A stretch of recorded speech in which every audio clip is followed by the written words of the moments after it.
Hi ma'am. Hi మా. Ma'am, pigmentation are మంగు మచ్చలు పిల్లలకి ముఖ్యంగా యంగ్స్టర్స్కి ఎంత పెద్ద సమస్య అంటే డిప్రెషన్లోకి వెళ్ళిపోతున్నారు చాలా. అవునమ్మా. ఎందుకు వస్తాయి అసలు ఈ మంగు మచ్చలు? ఎక్కడ కరెక్ట్ చేసుకోవాలి, ఎలా కరెక్ట్ చేసుకోవాలి, హోమ్ రెమెడీస్ ఏమైనా ఉన్నాయా, ట్రీట్మెంట్సే తప్పనిసరిగా? ఇలాంటి బోల్డ్ అని క్వశ్చన్స్ ఉన్నాయి ఈరోజు. మీరు చెప్పండి, మీకు తెలిసిన రీజన్ ఏమై ఉంటుంది పిగ్మెంట్? పొల్యూషన్ అని నేను అనుకుంటున్నాను. అండ్ లైఫ్ స్టైల్ చేంజెస్ అయితే ఎప్పుడు అన్నిటికీ ప్రతి ఒక్క హెల్త్ ఇష్యూకి lifestyle changes and sleeping pattern అని డెఫినెట్గా అనుకుంటున్నాను. అండ్ ఓవర్ కాస్మెటిక్స్ కూడా, పిల్లలు కాలేజ్ పిల్లలు ఓవర్ బ్యూటీ కాన్షియస్ అయిపోయి ఏవి దొరికితే మార్కెట్లో అవి రుద్దేస్తున్నారు. అవును, దానివల్ల స్కిన్ కొంచెం దెబ్బ తినేసి లేయర్స్, దానివల్ల ఈజీగా పిగ్మెంటేషన్ వస్తుంది. నిజమేమ్మా. కానీ అసలు పిగ్మెంటేషన్ అంటే ఏంటి? అక్యుములేషన్ ఆఫ్ మెలనిన్ ఒకటే ప్లేస్లో. యాక్చువల్గా మనం ఎండలోకి వెళితే మెలనిన్ ప్రొడ్యూస్ అవుతుంది, మెలనోసైట్స్ నుంచి స్కిన్లో ఉంటాయి. ఎందుకు మెలనిన్? మనకి సన్ నుంచి ప్రొటెక్షన్, సూర్యుని నుంచి సూర్యకిరణాలు మన బాడీ లోపలికి వెళ్ళి హాని చేయకుండా డిఫరెంట్ ఆర్గాన్స్ని మెలనిన్ ప్రొడ్యూస్ అవుతుంది. ఇది ఒక బ్యూటిఫుల్ కాన్సెప్ట్ అసలు. సో ఈవెన్గా స్ప్రెడ్ అయినప్పుడు దాన్ని ట్యాన్ అంటాం. కానీ కొన్ని కారణాల వల్ల కాన్సన్ట్రేట్ అవుతుంది, అలాంటిది ఈవెన్గా స్ప్రెడ్ అవ్వకుండా అట్లా అట్లా చుక్కలుగా పడుతుంది. యాక్చువల్గా సెన్సిటివ్ పార్ట్ మా. ఫేస్ అనేది ఫస్ట్ మనం ఎక్స్పోజ్ అవుతాము దేనికైనా డైరెక్ట్గా. సో చాలా సెన్సిటివ్ పార్ట్ ఇది. ఏదైనా కానీ మీకు బాడీ మీద కనిపించదు, ఫస్ట్ ఫేస్ మీదే కనిపిస్తుంది చూడండి. ఇంకా కళ్ళ కింద కూడా ఫస్ట్ కనిపిస్తుంది, ఎందుకంటే ఇంకా సెన్సిటివ్ ఉంటుంది ఈ పార్ట్ అనమాట. సో పిగ్మెంటేషన్, ఇది పిగ్మెంటేషన్, కాన్సన్ట్రేషన్ ఆఫ్ మెలనిన్. దీనికి చాలా కారణాలు, మీరు కొన్ని కారణాలు చెప్పారు, నేను ఇంకొన్ని కారణాలు చెప్తాను. ఏజ్ అనేది ఒక కారణం, బరువు అనేది ఒక కారణం, హార్మోనల్ ఇంబ్యాలెన్స్ అనేది ఒక కారణం, ఎప్పుడు ఎండలో తిరగడం అనేది ఒక కారణం, స్ట్రెస్ ఒక కారణం, టెన్షన్ ఒక కారణం, సరిగ్గా నిద్ర లేకపోవడం ఒక కారణం, ఎక్కువ కాఫీ టీలు తీసుకోవడం ఒక కారణం, రాంగ్ డై వేసుకోవడం ఒక కారణం, పీల్స్, కెమికల్ పీల్స్ లాంటివి ఎక్కువ తీసుకోవడం ఒక కారణం, లేజర్స్ తీసుకోవడం ఒక కారణం, మీరు అన్నారే స్కిన్కి ఏవేవో చేయించుకుంటారు, క్రీమ్స్ వాడతారు, ఇవి ఒక కారణం, రాంగ్ కాస్మెటిక్స్. హెయిర్ డాండ్రఫ్ కూడా వన్ ఆఫ్ ది రీజన్స్ అంటారు మ్యామ్. అది పింపుల్స్ మా. హెయిర్ డాండ్రఫ్ వల్ల పింపుల్స్ వస్తాయి, కానీ కాకపోతే పిగ్మెంటేషన్ రాదు. ఇలా చెప్పుకుంటూ పోతే చాలా కారణాలు. ప్యూబర్టీ స్టేజ్లో వస్తుంది, ఇప్పుడు మెనోపాజ్ స్టేజ్లో వస్తుంది, ఇలా అన్నమాట. పేర్లు కూడా చాలా, హైపర్ పిగ్మెంటేషన్, కొలాస్మా, మెలాస్మా, అంటే మీకు ప్రెగ్నెన్సీలో వస్తుంది, మెనోపాజ్లో వస్తుంది, ఇప్పుడు చూడండి ప్యూబర్టీ స్టేజ్లో వస్తుంది, మెడంతా నల్లగైపోయి అరౌండ్ మౌత్ వస్తుంది. మీరు యంగ్స్టర్స్ అంటున్నారు, ప్రీ టీన్స్లో కూడా వస్తుంది మా, అబ్బాయిలకి అమ్మాయిలకి. మా అప్పుడు ఒక్కళ్ళకి కూడా పిగ్మెంటేషన్ లేదు. 40 years దాటిన తర్వాత కొంచెం కనిపించేది, మళ్ళీ 50sలో పోయేది. ఇప్పుడు అది లేదు మా, వచ్చింది అంటే అలా నిలబడిపోతుంది. సో కారణాలు అనేకం. మన ఫుడ్, కొంచెం బొద్దుగా ఉన్నారంటే నెక్ పిగ్మెంటేషన్ వస్తుంది. ఏం చేయాలి? దీనికి కొంచెం ఉంటే ఇంట్లో దాంతో మేనేజ్ చేసుకోవచ్చు, మంచి ఆహారం తీసుకున్నా. అది స్ప్రెడ్ అవుతుందా మ్యామ్? ఫస్ట్ ఆఫ్ ఆల్ తప్పకుండా. మీరు ఎండలోకి వెళ్ళే కొద్దీ స్ప్రెడ్ అవుతుంది. కొంతమంది చెప్తారు వంట ఎక్కువ చేస్తున్నాను మేడం వస్తుంది అని, దాన్ని నేను నమ్మను.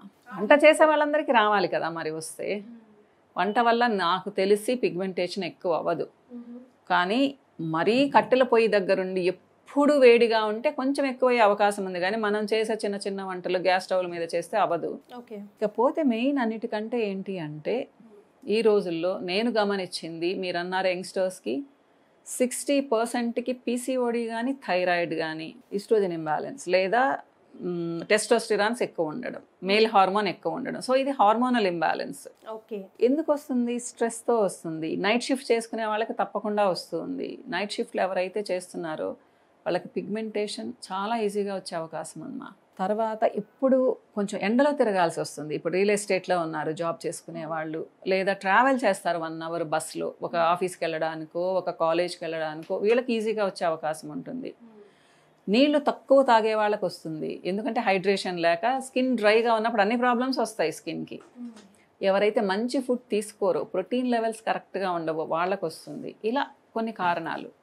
ఏం చేయాలి? వీటిల్ని పోగొట్టుకోవాలి. ఎలా అంటే వాటర్ బాగా తాగాలి. బ్యాలెన్స్డ్ డైట్ అంటే మీ ఆహారంలో ప్రోటీన్స్ బాగుండాలి, అంతో ఇంతో ఫ్యాట్స్ ఉండాలి, ఫైబర్ ఉండాలి, కాన్స్టిపేషన్ ఉండకూడదు అసలు. ఏదైనా హార్మోనల్ ఇంబ్యాలెన్స్ ఉంటే దాన్ని రెక్టిఫై చేసుకోవాలి. ఇప్పుడు మీరు మంచి ట్రీట్మెంట్ తీసుకున్నారు, నాకు థైరాయిడ్ ఉందమ్మా, దాదాపు 10-11 ఇయర్స్ నుంచి ఉంది. నేను కేర్ తీసుకోలేదు, ఎవరికి చూపించుకోలేదు. నాకు థైరాయిడ్ 15కి 20కి TSH లెవెల్స్ వెళ్ళిపోయాయి. నేను బోల్డని ట్రీట్మెంట్స్ తీసుకుంటున్నాను, డాక్టర్స్ చుట్టూ తిరుగుతున్నాను, నాకు పిగ్మెంటేషన్ తగ్గదు, అలానే ఉంటుంది. కానీ నేను ఎప్పుడైతే థైరాయిడ్ని కంట్రోల్లో పెట్టుకున్నాను, నాకు 5.5 లోపల ఉంది థైరాయిడ్, ఇమీడియట్గా రియాక్ట్ అవుతుంది నా స్కిన్. నేనేం వాడినా కానీ తగ్గుతూ ఉంటుంది. ఇది చాలామంది విషయాల్లో జరుగుతుంది. మీరు అనొచ్చు మరి స్టూడెంట్స్కి ఉండదు కదా అంటే, 4-5 ఇయర్స్ పిల్లలకు కూడా థైరాయిడ్ పుట్టిన పిల్లలకే వస్తుంది మ్యామ్. PCOD అనేది మెచ్యూర్ అయిన దగ్గర నుంచి కనిపిస్తూ ఉంది. ఇది చెక్ చేసుకోవాలి అమ్మా ఫస్ట్. తర్వాత ఎండలో వీలైనంత తక్కువ ఉండాలి. మీరు అనొచ్చు మరి డి విటమిన్ కావాలి అంటే ఎండలో ఉండాలి. అదే నా నెక్స్ట్ క్వశ్చన్, నా నెక్స్ట్ డౌట్ కూడా అదే మ్యామ్. ఇప్పుడు కొంతమంది వాదన ఏంటంటే, ఇప్పుడు మనం సన్ స్క్రీన్తో ప్రొటెక్ట్ చేసుకుంటాం, ఇవన్నీ రాకూడదని చెప్పి. బట్ స్కిన్ ఎప్పుడు ఆక్సిజన్ తీసుకుంటుంది, రావాల్సిన విటమిన్ డి కానీ ఎప్పుడు ఇస్తుంది? మీరు it's largest part of the body కదా, ఆర్గన్ ఆఫ్ ది బాడీ కదా, అంత సన్ స్క్రీన్లు అవి పోసేస్తే how will screen easily breeze అంటున్నారు. అదొక మళ్ళీ క్వశ్చన్ మార్క్. పెట్టుకోవాలా పెట్టుకోకూడదా? యాక్చువల్గా చెప్పాలి అంటే ఎవరైతే మిట్ట మధ్యాహ్నం ఎండలో ఉంటారో వాళ్ళకి పిగ్మెంటేషన్ తగ్గదు. కానీ డాక్టర్స్ ఏం చెప్తారమ్మా, మిట్ట మధ్యాహ్నం ఎండలో కనీసం అరగంట ఉండమంటున్నారు. డాక్టర్స్ ఎవరైనా ఉంటున్నారా? వాళ్ళకి తెలుసు ఏం నష్టం జరుగుతుందో అనేసి. సో నేను 8 లోపల ఉండమని చెప్తాను. విటమిన్ డి లెవెల్స్ తక్కువ ఉంటాయి, కానీ మీరు ఒక 20 మినిట్స్ ఉన్నారు, ఈవినింగ్ 5 పైన 20 మినిట్స్ ఉన్నారు, అంతో ఇంత విటమిన్ డి వస్తుంది. మీరు విటమిన్ డికి సప్లిమెంట్స్ ఉన్నాయి. మీకు పిగ్మెంటేషన్కి మీరు ఎంత కష్టపడితే తగ్గుతుంది చెప్పండి? మీరు కాన్షియస్గా ఉంటే చెప్తున్నాను. లేదు నాకు పిగ్మెంటేషన్ ఉంటే ఏముంది అనుకుంటే మీరు చక్కగా ఎండలో ఉండొచ్చు. కానీ విటమిన్ డి వస్తుందా? గ్యారంటీ లేదు ఈ రోజుల్లో. మీరు ఎండలో మిట్ట మధ్యాహ్నం ఎండలో ఉంటే కూడా మీకు సఫిషియెంట్గా విటమిన్ డి వస్తుంది అనేది నమ్మకం లేదు. మరి కూలి పనులు చేసుకునే వాళ్ళకి ఎందుకు వస్తుంది మా D3 డెఫిషియన్సీ? ఎందుకంటే చాలా ఉన్నాయి దానికి. ఇంకో రోజు మాట్లాడుకుందాం. ఇప్పుడు ఈరోజు మనం పిగ్మెంటేషన్ గురించి మాట్లాడుకుంటున్నాం. సో విటమిన్ డి ఉండాలి, B12 కూడా ఉండాలి, కాల్షియం ఉండాలి. ఎందుకంటే స్కిన్ మంచిగా రెసిలియంట్గా ఉండాలి, ఎలాస్టిసిటీ బాగుండాలి అంటే ప్రోటీన్స్తో పాటుగా vitamin C, vitamin D, B complex, zinc ఉండాలి, కాపర్ ఉండాలి, సెలీనియం ఉండాలి. ఇవన్నీ ఎప్పుడు ఉంటాయి? మీరు బ్యాలెన్స్డ్ డైట్ తీసుకుంటే ఉంటాయి. అన్నీ ఉండాలి దాంట్లో డైట్లో. ఏదో నాకు ఇది ఇష్టం ఇదే తింటాను అనకూడదు. మనకు నేచర్ చాలా రకాల ఫుడ్ ఐటమ్స్ చెప్పేది కాదు, బాడీకి అవసరమయ్యే తినాలంటారు. అన్నీ తినండి, ఉన్నాయి కదా డిఫరెంట్ వెరైటీస్ ట్రై చేయండి. న్యాచురల్గా ఉండేవి కూరలు చెప్తున్నాను, జంక్ ఫుడ్ చెప్పడం లేదు నేను. ఓకేనా అమ్మ? ప్లస్ మీ స్కిన్కి కనీసం ఇంట్లో ఒక ఆయిల్లో మేగడో అప్లై చేసి ఒక 10 మినిట్స్ ఉంచుకొని స్నానం చేయండి. సో స్మూత్గా అవుతుంది, కొంచెం మాయిశ్చర్ వస్తుంది. బయటకు వెళ్ళేటప్పుడు సన్ స్క్రీన్ అప్లై చేయండి. కానీ నేనేం చెప్తానంటే సన్ స్క్రీన్ అనేది అద్భుతం కాదు. మీకు చెమట పోసిందంటే వెళ్ళిపోయింది సన్ స్క్రీన్. సో ప్రతి 2 గంటలకు ఒకసారి సన్ స్క్రీన్ అప్లై చేయాలి. మీరు అది SPF 20నా SPF 80, 90 అనేది మీ ఇష్టం. ఓకే. కానీ ఆయిలీగా ఉండకూడదు. ఆయిలీగా ఉంటే మళ్ళీ ట్యాన్ అవుతారు, మళ్ళీ పిగ్మెంటేషన్ వస్తుంది. So oil free sunscreen వాడాలి. వీలైనంత వరకు మిట్ట మధ్యాహ్నం ఎండలో తిరగొద్దు. తిరగాల్సి వస్తే స్కార్ఫ్ కట్టుకోండి, గొడుగేసుకోండి. అవాయిడ్ చేయని పరిస్థితి అయితే మనకు హోమ్ రెమెడీస్ ఏమున్నాయి మ్యామ్? ఏమైనా ఉన్నాయా పిగ్మెంటేషన్ 20% పిగ్మెంటేషన్ ఉంటే హోమ్ రెమెడీస్ అంతో ఇంతో పనిచేస్తాయి. ఓకే. మీకు 30% దాటి ఉంది అంటే హోమ్ రెమెడీస్ పనిచేయవున్నా. ముఖ్యంగా మీకు కొంచెం ఇప్పుడే స్టార్ట్ అయింది, చక్కగా నిద్రపోండి. మీ డైట్లో కనీసం ఒక 20-30 గ్రామ్స్ ప్రోటీన్ అంటే పప్పు ఉండేలా చూసుకోండి, పెరుగు తినండి. నాన్ వెజ్ తినే వాళ్ళైతే ఒక 50-75 గ్రామ్స్ నాన్ వెజ్ తినండి, ఒక ఎగ్ తినండి రోజు. పప్పు తినండి, ఎగ్స్ మార్చి తినండి. ఆకుకూరలు ఒక 3-4 రోజులు తినండి. విటమిన్ సి ఉండే ఫ్రూట్ ఒక రోజు తప్పకుండా తీసుకోండి. విటమిన్ సి ఉంటే కూడా పిగ్మెంటేషన్ చాలా ఫాస్ట్గా తగ్గుతుంది. ఎందుకంటే స్కిన్ రెసిస్టెన్స్ పెరుగుతుంది. వాటర్ కనీసం 3 లీటర్స్ నుంచి 3.5 లీటర్స్ తాగండి. మీకు ఒకవేళ పింపుల్స్ కానీ లేకపోతే వేడి నీళ్ళు తాగండి. 2 గ్లాసెస్ అంటే 200 ml బ్రేక్ఫాస్ట్ చేసిన తర్వాత తాగండి. ఓకే. ముందు కాదు. మీరు అన్నారే స్కిన్కి ఆక్సిజన్ అవసరము అని, నైట్ టైం అన్నీ పూసి పడుకోకండి. నీట్గా ఫేస్ వాష్ చేసి పీల్చనివ్వండి ఆక్సిజన్ని.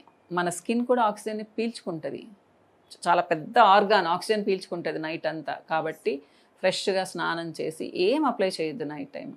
సో నైట్ క్రీమ్స్ కూడా ఒక 2 hours అప్లై చేస్తే చాలుమ్మా. ప్లస్ మీకు కొంచెం కొద్దిగా ఉంది అంటే ఇది చిన్న టిప్ ఏమ్మా, బ్రహ్మాండంగా పనిచేస్తుందని నేను చెప్పను. సో పొటాటో ఉంటుంది కదా, పొటాటో స్లైసెస్ చేసి జ్యూస్ తీయమానండి, దాంట్లో 2 చుక్కల నిమ్మరసం వేసి 1 స్పూన్ తేనె వేసుకోమనండి. దాని లిక్విడ్ లాగా వస్తుంది కదా, కాటన్ తీసి నీట్గా రబ్ చేయమనండి మా సర్క్యులర్ మోషన్లో. ఈ మూమెంట్లో 5 to 10 minutes మాత్రమే ఉంచుకోవాలి. ఎక్కువ ఉంటే డ్రై అయిపోతుంది. తేనె వేస్తున్నారు కాబట్టి అంత డ్రై అవ్వదు. సో ఇది వారానికి 4 సార్లు చేయమనండి. ఏంటి, పొటాటో జ్యూస్, కొంచెం నిమ్మరసం, ఒక 5 to 6 drops 1 స్పూన్కి, 1 స్పూన్ తేనె చేయమనండి. ఒక 5 to 10 minutes ఉంచుకొని కడిగేయమనండి. ఇకపోతే మన రైస్ ఫ్లోర్ ఉంటుంది కదా, బియ్య పిండిని తీసుకోమనండి 1 స్పూను. దాంట్లో 1/2 spoon milk powder okay, milk powder. Milk powder దాంట్లో కూడా ఒక 2-3 drops నిమ్మరసం కలిపేసి ప్యాక్ లాగా వేసుకోమనండి. అది ఒక 10 to 15 minutes ఉంచుకోమనండి. ఇది వీక్లీ 2 వేసుకోవచ్చు. ఓకే, కొంచెం డ్రై అవుతుంది. సో బాత్రూంలోకి వెళ్ళి స్ప్లాష్ చేసుకొని నీట్గా ఇట్లా రుద్దుకోమనండి. స్క్రబ్ లాగా పనిచేస్తుంది, మంచిగా గ్లో కూడా వస్తుంది. కానీ దీని తర్వాత తప్పకుండా మాయిశ్చరైజర్ అయినా వాడాలి, లేదా మార్నింగ్ టైం అయితే, అంటే ఇది ఈవినింగ్ పెట్టారనుకోండి, మార్నింగ్ టైం మీగడ రుద్దుకొని, లేదా నిమ్మగా మంచి కోకోనట్ వాటర్ కానీ కోకోనట్ ఆయిల్ కానీ మసాజ్ చేసుకొని స్నానం చేయాలి. ఎందుకంటే లూబ్రికేషన్ కోసం. ఇది డ్రై చేస్తుంది స్కిన్ని. ఈ టిప్స్ చాలమ్మా, చక్కగా పనిచేస్తాయి. కానీ పిగ్మెంటేషన్ పూర్తిగా పోదు. ఇనిషియల్ స్టేజ్లో ఉంటే రిజల్ట్ ఉంటుంది. నేను హార్ష్గా ఉండేవి ఎప్పుడు చెప్పమ్మా. చాలామంది ఉట్టి పొటాటో, ఉట్టి నిమ్మకాయ రసం, ఉట్టి పుదీనా, ఉట్టి కొత్తిమీర వాడుతూ ఉంటారు. ఇది చాలా పెద్ద తప్పు. డ్రై అయిపోతుంది స్కిన్. డ్రై అయిందంటే పిగ్మెంటేషన్ తగ్గదు, ఇంకా ఎక్కువ అవుతుంది. ఎక్కువ అవుతుంది, చాలా ఎక్కువ అవుతుంది. చాలా ఫాస్ట్గా రియాక్ట్ అవుతుంది అనమాట ఆ పార్ట్. కాబట్టి హైడ్రేషన్ ఉండాలి ఫేస్కి, బి కాంప్లెక్స్ విటమిన్స్ ఉండాలి, విటమిన్ సి ఉండాలి, డి విటమిన్ ఉండాలి. ఇవి ఉండే ఫుడ్ కానీ తీసుకున్నారు అంటే పిగ్మెంటేషన్ని మరీ ఎక్కువ అవ్వకుండా చూసుకోవచ్చు. కానీ కొంచెం ఎక్కువైన తర్వాత క్లినికల్ కేర్ ఉండాలి మా. ముందే కానీ ఎవరి దగ్గరికైనా వెళ్ళి వాళ్ళ ఒపీనియన్ తీసుకుంటే మరీ స్ప్రెడ్ అవ్వకుండా చూసుకోవచ్చు. ఓకే, ఆ తర్వాత ఈ హోమ్ రెమెడీస్తో ఎప్పటికీ మెయింటైన్ చేసుకుంటూ ఉండొచ్చు. అట్లీస్ట్ హోమ్ రెమెడీస్ ఏమా, కొంచెం గ్లోయింగ్గా ఉంటుంది, బాధపడకుండా ఉండొచ్చు వాళ్ళు. అబ్బా ఫేస్ చూపించలేకుండా ఉన్నాను, ఒక ఫంక్షన్కి వెళ్తే అందరు అడుగుతున్నారే, ఇలాంటివి లేకుండా ఉండొచ్చు. కొంతమంది దీంట్లో కూడా డిప్రెషన్లోకి వెళ్తారు. డిప్రెషన్ అంటే గుర్తొచ్చింది, స్ట్రెస్ ఎక్కువ ఉండే వాళ్ళకి, డిప్రెషన్లో ఉండే వాళ్ళకి పిగ్మెంటేషన్ నేను ఉన్నానంటూ వచ్చేస్తుంది, ఎక్స్ట్రా సెట్. అవును, అది ఇంకా తగ్గదన్నమాట. అలా ఉంటుంది. ఇట్లా కారణాలు చాలా ఉంటాయమ్మా.